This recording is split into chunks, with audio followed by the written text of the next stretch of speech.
آج ہم اس سوال کا جواب سمجھیں گے کہ جنوبی ایشیا میں مسلمانوں کے زوال کے متعلق ولی اللہ تحریک کے کیا نظریات تھے۔ ولی اللہ تحریک کے سربراہ شاہ ولی اللہ کا دور جنوبی ایشیا میں مغلوں کے لیے اور پوری دنیا میں مسلمانوں کے لیے واقعی زوال کا دور تھا۔ شاہ ولی اللہ کی وفات کے وقت اورنگزیب عالمگیر جنوبی ایشیا کے بڑے علاقے پر حکمران تھا۔ شاہ صاحب 4 سال کی عمر کے تھے تو اورنگزیب وفات پا گیا، اور اس کے بعد 11 سال کے مختصر عرصے میں دہلی کے تخت پر 5 بادشاہ تبدیل ہوئے۔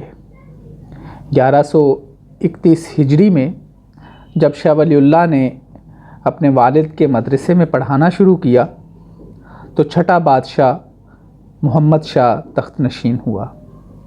اس کے دور کے 12 سال کا مشاہدہ کرنے کے بعد شاہ صاحب حج کے لیے تشریف لے گئے۔ شاہ ولی اللہ اپنے دور کے بدلتے ہوئے سیاسی حالات کے عینی شاہد تھے۔ انہوں نے اپنی آنکھوں سے سید برادران کا تسلط دیکھا، فرخ سیر کی موت دیکھی، ترانی سرداروں کے ہاتھوں سید برادران کا خاتمہ دیکھا، سکھوں کی بغاوت دیکھی، نادر شاہ کے حملے اور دہلی میں قتل و غارت کا مشاہدہ کیا، احمد شاہ ابدالی کے تباہ کن حملے اور پانی پت کی لڑائی دیکھی، ہندوستان کی سیاست میں روہیلوں کی مداخلت، ترانی اور ایرانی سرداروں کے درمیان کشمکش، ہندوستانی معاملات میں یورپینز کی مداخلت اور بہار و بنگال پر انگریزی قبضے کا مشاہدہ کیا۔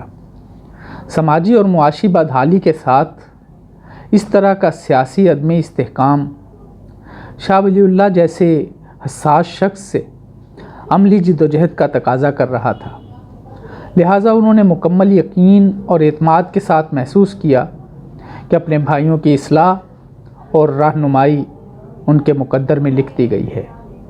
شاہ ولی اللہ نے فیصلہ کیا کہ وہ سیاسی اور سماجی نظام میں تبدیلی لانے کے مشن پر کام کریں گے۔ اس سوچ نے انہیں تحریک کی قیادت کرنے کے لیے تیار کیا۔ ریفارمز یعنی اصلاح کا نظریہ ان کے شعور اور لاشعور پر اس قدر غالب تھا کہ ان کے خواب بھی ملک کے حالات کے بارے میں مختلف سوالات اور جوابات سے بھرے ہوتے تھے۔ خوابوں کے ان سلسلوں میں سے پہلا خواب انہوں نے 5 مئی 1731 عیسوی کو دیکھا۔ اس وقت آپ مکہ میں مقیم تھے۔ یہ خواب ان کی زندگی میں تبدیلی کا نقطۂ آغاز ثابت ہوا، کیونکہ اس خواب کے بعد انہیں یقین ہو گیا کہ ان کی قسمت میں یہ لکھا ہے کہ وہ نیا نظام تشکیل دیں گے۔ ان کو ایمان کی حد تک یقین ہو گیا کہ اللہ نے انہیں ناطق، ہادی، حکیم اور قائم الزماں بنایا ہے۔ اس یقین سے مدد اور طاقت لے کر اس دور کی خرابیوں اور خامیوں کو دور کرنا انہوں نے اپنا فرض عین بنا لیا۔ ولی اللہ تحریک کے نظریات میں یہ بات شامل تھی کہ جنوبی ایشیا کے مسلمان 2 طرح سے سیاسی اور سماجی زوال کا شکار ہیں۔ سیاسی زوال کو ختم کرنے کے لیے تحریک نے فوری طور پر کیے جانے والے سیاسی حل پیش کیے اور ان پر مختصر مدت میں مکمل کیے جانے والے کام کیے۔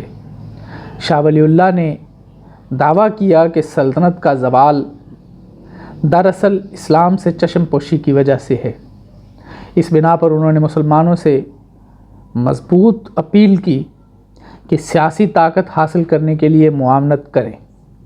انہوں نے دلائل سے ثابت کیا کہ ہندوؤں کی اسلام دشمنی اور ان کی تباہ کن سیاسی مداخلت کا مقابلہ صرف دوبارہ سیاسی طاقت حاصل کر کے ہی کیا جا سکتا ہے۔